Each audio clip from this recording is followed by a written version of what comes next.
मी वैष्णवी आणि तुम्ही बघत आहात बोलते वाव। आज जिजाऊ माँसाहेबांचा जन्मदिवस। जिजामाता कशा होत्या या व्हिडिओच्या माध्यमातून आपण समजून घेऊया। छत्रपती शिवाजी महाराजांच्या माता राजमाता जिजाऊ माँसाहेब यांची जयंती तिथीनुसार साजरी केली जाते। 12 जानेवारी 1598 रोजी भुईकोट राजवाड्यात जिजाऊंचा जन्म झाला। जिजाऊ म्हणजेच एक धैर्यवान, कर्तव्यनिष्ठ आणि दूरदृष्टी असलेली स्त्री।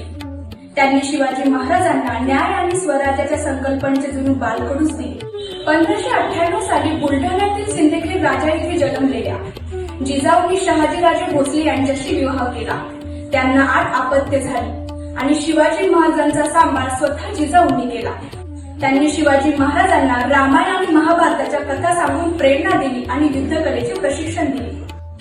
शिवाजी महाराजांच्या राज्याभिषेकानंतर अवघ्या 12 दिवसांनी 17 जून 1674 रोजी जिजाऊंचे निधन झाले। त्यांचे हिंदवी स्वराज्य स्थापनेतील योगदान अमूल्य आहे। जिजाऊंच्या संस्कारातून शिवाजी महाराजांचे धैर्य आणि कर्तव्यगुणाचा विकास झाला।